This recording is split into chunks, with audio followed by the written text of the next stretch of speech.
In today's video, I'll show you how to remove contacts from a list in HubSpot, step by step, in a simple and beginner-friendly way. First, log in to your HubSpot account and go to your CRM dashboard.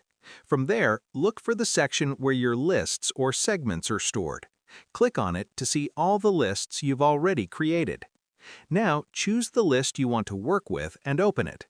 Once the list is open, you'll be able to review which contacts are currently included and why they're part of that list.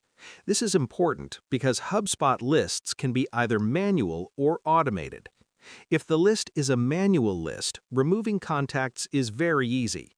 Just select the contact or contacts you want to remove and choose the option to remove them from the list. You can do this for one contact or select multiple contacts at the same time if you want to remove them in bulk. If the list is an automated list, the process is a little different. You can't manually remove contacts one by one. Instead, you need to edit the list rules.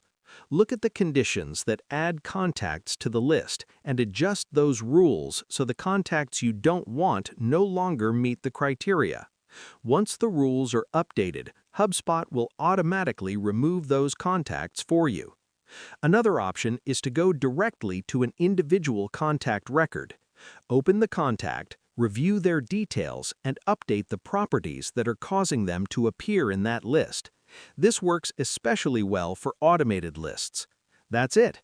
Once you understand whether your list is manual or automated, removing contacts in HubSpot becomes quick and straightforward. And that's how you remove contacts from a list in HubSpot. Share this video and subscribe for more helpful tutorials.